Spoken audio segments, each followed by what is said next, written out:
everybody?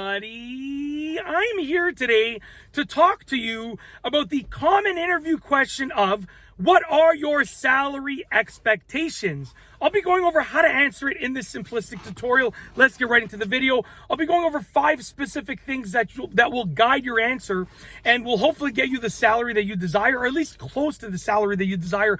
Always remember that in addition to salary, there are benefits, there are perks, there are bonuses. So maybe if you're not going to get the salary that you desire, maybe you can negotiate some other things instead of the salary that will equal out to what the salary that you wanted was worth. Okay, let's get right into the video. Number 1, research the range. Every common job, unless you're going into like a new job that has never existed before, every common job is going to have a range of salaries, a common range of salaries. So you want to research the range. Spend half an hour to an hour researching the range. Don't just go to those sites that tell you a quick answer of what a general range is. Research in the forums.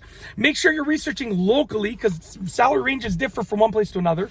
So research locally in forums and see what actual people that have worked there have said what their salary is. Oftentimes people will post a rough estimate of their salary based on their job title on forums, just so they can compare and use it as leverage. Okay. Number 2, don't mention the full range within the interview. So when they ask you what are your salary expectations, you're going to have a range researched. Don't mention the full range. If you're not willing to take the job for the lowest in the range, then don't mention it. Let's say the salary range is $70,000 to $100,000 a year with your local currency, and you are not willing to take that job for less than 80. Then don't mention 70 to 100,000 when they're asking you what are your salary expectations. Only mention the range that you're willing to work for. You're going to mention $80,000 to $100,000. Okay, don't mention the full range. Number 3 is mention your range. So mention the range that you're willing to work for.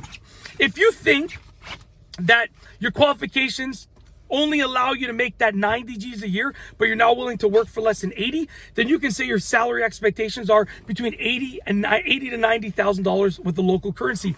Just because, you got to be realistic. If you say a high number that is like totally out of your range, if you're making 50 G's at your job now and they know that, and you're asking for 110 and you're only qualified up to 90, you're probably just not going to get the job. So be realistic with your lowest of the lowest you're willing to work for, and your highest, the highest that you deserve range. Okay, you got to be realistic, because you don't want to scare them off based on you giving them some astronomically too high salary. Okay, number 4, say your salary expectations are in line with your qualifications and experience. Okay, so basically, your salary expectations are in line with your qualifications, your skills, and experience. At the end of the day, you are qualified. You have skills, and your experience will lead you to be sort of qualified for a certain salary. So by using this exact line, listen to the line again.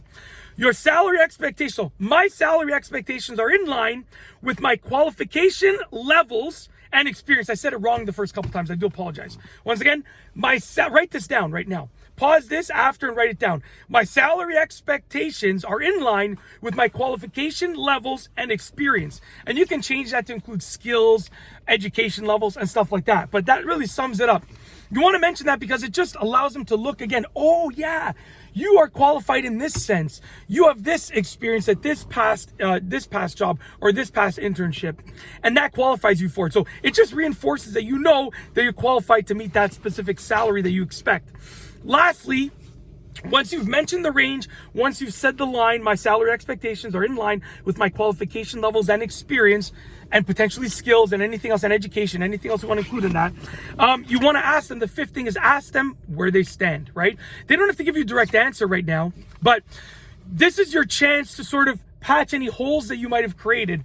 So if you say, you're like $80,000 to $90,000 per year is your salary expectation, with benefits, but and with a bonus, let's say, just imagine, ask them where they stand, and they say, well, we were willing to pay $80,000 to $90,000 for you. We're willing to work with that and the benefits, but we're not willing to really work with a bonus factor. And you're like, okay, you can tell them, then, maybe this job isn't for me. Or you can tell them, okay, you know what, I'm okay with that. We can start with this and see where it leads to. So you can work with them, because if you leave the room there and you ask for too much, then basically they're most likely not going to work with you, you're not going to get a call back. So it gives you a chance to allow them to know that you're willing to work with them. That's it. That is how to answer the simple job interview question of what are your salary expectations. I've told you 5 ways to answer it, 5 things to consider for the answer in this tutorial. If you like this video, please be sure to give it a thumbs up. Let me know what you think down below as a comment. And of course, be sure to subscribe for more great videos just like this one. And that's all I have for you today. Thanks for watching.